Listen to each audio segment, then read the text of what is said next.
గుడ్డి పెత్తనం. పూర్వం ఒకప్పుడు నాగలోకంలో మహానాగుండేది. ఆ పాము సర్పరాజైన ఆదిశేషుని ప్రాపకం సంపాదించి ఎప్పుడూ ఆయనను ఆశ్రయించుకొని కూడా తిరుగుతూ ఉండేది. ఒకనాడు ఆదిశేషుడు ఆ నాగుతో, ఏమయ్యా, నువ్వు అస్తమానం నన్ను కనిపెట్టుకు తిరుగుతున్నావు. నీ మనసులో ఏదో కోరిక ఉన్నట్లుంది. నేను తీర్చగలిగినట్లయితే తీరుస్తాను. సంశయించక చెప్పు అన్నాడు. ఆ నాగు వెంటనే రాజుకు నమస్కరించి, ప్రభు, నాకొక కోరిక ఉన్నమాట వాస్తవమే. తమరు మరొక లాగున తలచును అని అభయమిస్తే మనవి చేసుకుంటాను అన్నాడు. పర్వాలేదోయ్ నాగు, చెప్పు అన్నాడు రాజు ఆప్యాయంతో. రాజు సమ్మతించినందుకు నాగు పొంగిపోయి, స్వామి, ఆశ్రితుల్లో ప్రధాని అయ్యి గొప్పవాణ్ణి అనిపించుకుంటున్న నాకు తక్కిన అన్ని నాగులకు మళ్ళీ ఒకే ఒక్క తలకాయ ఉండటం బాగోలేదు. ప్రభువులకున్నట్లే 1000 శిరస్సులు కాకపోయినా ఒక్క 100 తలకాయలైనా నాకు ఉండేటట్లు అనుగ్రహించండి. ఇదే నా ప్రార్థన అని కోరాడు. ఆదిశేషుడు నవ్వి, వెర్రివాడ, నాకు 1000 తలలు ఉన్నాయంటే ఊరికే కాదు, ఈ భూలోకాన్నంతటినీ ఆ తలలపైన మోయవలసిన విధి ఒకటి ఉంది గనుక అన్నీ అవసరమయ్యాయి. కానీ లేకపోతే నేను మీ అందరికి మళ్ళీ ఒకే ఒక తలతో సుఖంగా ఉండేవాణ్ణి. 100 తలలు కావాలని 200 తలలు కావాలని కోరుకొని లేని బెడద తెచ్చుకుంటివంటే ఈ తలలన్నిటికీ సంరక్షణ చేసుకోలేక ఇబ్బంది పడాలి. కనుక ఉన్న ఒక్క తలతోనూ తృప్తిపడి ఊరుకోవటం మేలు అని సలహా చెప్పాడు. కానీ నాగుకి రాజు మాట నచ్చలేదు. ఈ మాత్రం దానికి మహా ఆర్చేవానికి మలనే తీర్చేవానికి మలనే కోరుకోమనడం ఎందుకు, తీరి కూర్చోలేక అనుకున్నాడు కూడాను మనసులో. ఏమంటావు అన్నాడు మళ్ళీ శేషుడు.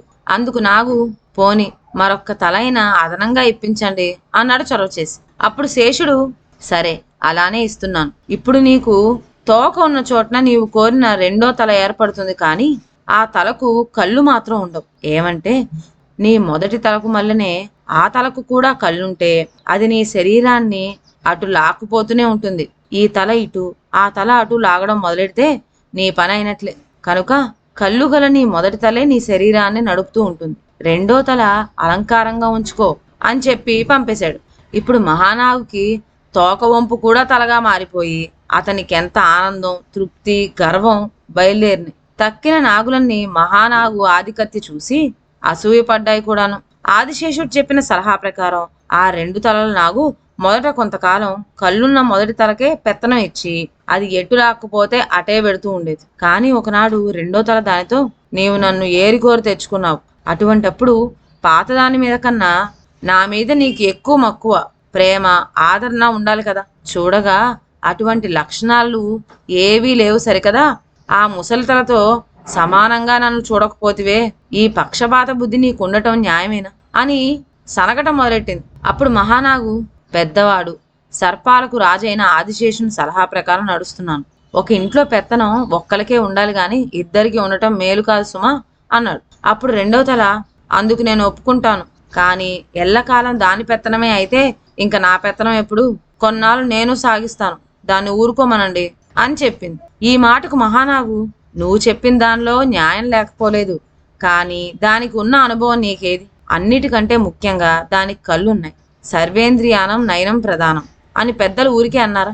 అన్ని అవయవాల్లోకి కన్ను ముఖ్యం. కన్నే లేనప్పుడు నీవు పెత్తనం ఏం చేయగలుగుతావు?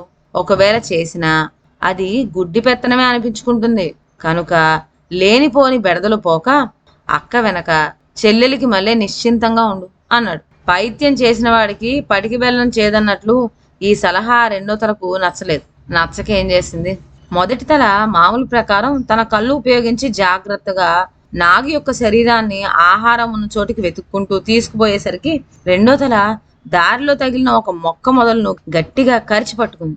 మొదటి తల ఎంత లాగినా పాము యొక్క శరీరం సాగిందే కానీ 2వ తల తన పట్టు వదలలేదు. ఇంకా లాగితే తెగిపోతుందన్న భయం కొద్దీ మొదటి తల లాగటం మానేసింది. దానితో 2వ తల తన పట్టు నెగ్గిందని విజయగర్వంతో తన వైపు లాగటం మొదలెట్టి, అప్పుడు మొదటి తల నాగుతో, చూచావా, 2వ తల అటు లాక్కుపోతోంది, ఇప్పుడు ఏమంటావు అని ఫిర్యాదు చేసింది. అందుకు నాగు, సరే లాగని, ఏం చేయం మరి అని చేసేది లేక నిస్పృహతో తన అసహాయతను వెల్లడించింది. అంతటా మొదటి తల, నేనేం చేయగలను, నీ కర్మ నీది అని చెప్పి విరక్తి భావంతో ఊరుకుంది. సరే అన్నట్లుగా 2వ తల తన గుడ్డి పెత్తనం మొదలెట్టి తన సరదా తీర్చుకోబోయింది.